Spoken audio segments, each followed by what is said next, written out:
Avant de rejoindre Alexis Lacroix qui est déjà dans les studios, bonjour Alexis, un mot sur le concours que nous organisons pour vous chers auditeurs. Nous vous offrons des places pour le lancement du Radio J Comedy Club. Ça sera mardi prochain au Palais des Glaces autour de nos humoristes maison et de nos parrains Sandrine Saroche et Philippe Lelouch. Tentez votre chance en nous appelant, c'est très simple, au 01 77 62 72 89, 01 77 62 72 89, appel gratuit, et ce en laissant votre nom et votre numéro de téléphone sur lequel vous serez ensuite rappelé. Les 3 premiers appelants gagneront chacun 2 places pour cette belle soirée d'humour mardi prochain. Bonjour Alexis.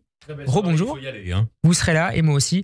Alexis, on vous retrouve pour notre chronique politique du vendredi. Je rappelle que vous êtes le directeur de la rédaction d'Actualité Juive. Alexis, on s'intéresse avec vous au ressort de la victoire de Donald Trump à la présidentielle américaine, et c'est notamment la thèse défendue par Christophe Guilly dans le Figaro aujourd'hui qui a suscité votre réaction, puisque le géographe, qui est connu pour ses travaux sur la France périphérique, voit dans ce sacre des Républicains le signe du réveil des classes populaires et moyennes. Est-ce que vous partagez son analyse? Ça n'est évidemment pas faux, et je suis depuis longtemps les travaux du géographe Christophe Guilly. J'ai eu l'occasion de le rencontrer souvent. Il est très intéressant. Il poursuit d'ailleurs aussi à sa manière d'autres points de vue qui sont exprimés, Steve, sur la médiasphère ces derniers jours. Je pense notamment au grand entretien du président de Reconquête, Éric Zemmour, sur ce thème-là, la revanche des peuples occidentaux face aux élites qui les auraient ou qui les ont méprisés. C'est une grille d'analyse qui est très répandue et elle correspond évidemment à quelque chose. Pourquoi? Car il y a dans nos sociétés des processus de dualisation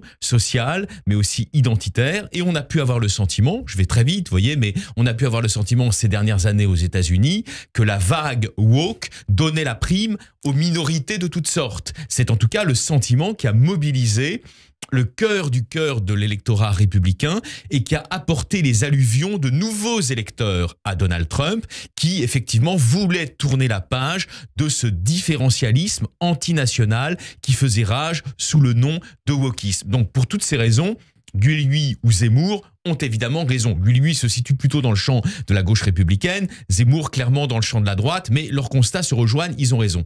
Néanmoins, je vais vous dire dans cette chronique, je vais aller un peu plus loin. Ça, c'est le premier étage de la fusée interprétative. C'est-à-dire, c'est la revanche d'un peuple bafoué, de l'Amérique profonde, de l'Amérique périphérique, dirait-on, si l'on veut transposer le concept de France périphérique sur les États-Unis.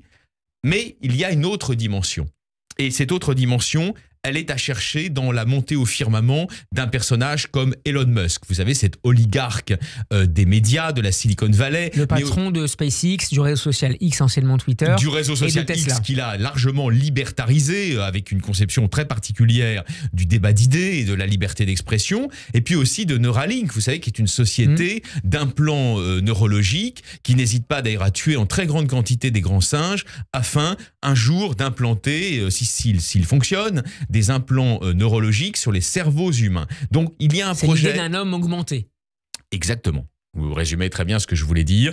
Le projet, cher Steve, d'un homme augmenté qui est au cœur d'une idéologie qui se développe à grande vitesse dans la côte ouest américaine, mais visiblement aussi au firmament du pouvoir américain nouveau, celui de Donald Trump, puisque Donald Trump doit beaucoup à l'aide logistique, financière, mais aussi morale d'Elon Musk. C'est le fameux projet transhumaniste. Or, que y a-t-il derrière le transhumanisme qui est aujourd'hui de facto porté par une grande partie de la puissance américaine de droite aujourd'hui, de la droite américaine? Qu'y a-t-il derrière?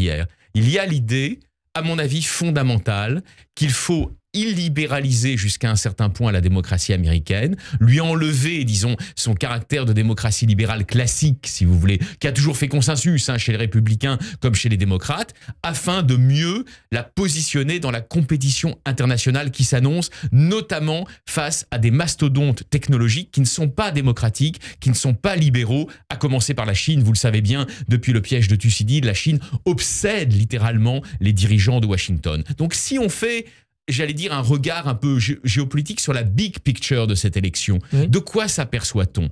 Que Trump, en dépit de ses qualités personnelles, je ne suis pas du tout de ceux qui les nient, et notamment de son lien vivant à Israël, qui est une bénédiction aujourd'hui pour Israël. Mais en dépit de cela, il a une autre face. Et cette autre face, c'est effectivement un certain fanatisme technologique. Depuis longtemps, je lis les travaux de mon ami l'anthropologue Pierre Larouille sur le défi que va représenter le passage dans les mois qui viennent, dans les années qui viennent de nos sociétés à une intelligence artificielle générative. Elle va non seulement, évidemment, bouleverser le monde du travail, rendre satellite, accessoire un certain nombre de professions, mais plus largement, elle va sur la durée changer notre conception même de l'humain. Et donc, dans cette chronique, pour boucler la boucle, je me demande si l'élection de Trump n'est pas le coup d'envoi, le point de départ d'une métamorphose anthropologique très profonde de nos sociétés occidentales. C'est logique, d'ailleurs on l'avait dit lundi dernier, beaucoup de choses s'annoncent aux États-Unis. Voyez ? Et après, l'Europe sera emportée, j'allais dire d'un seul morceau,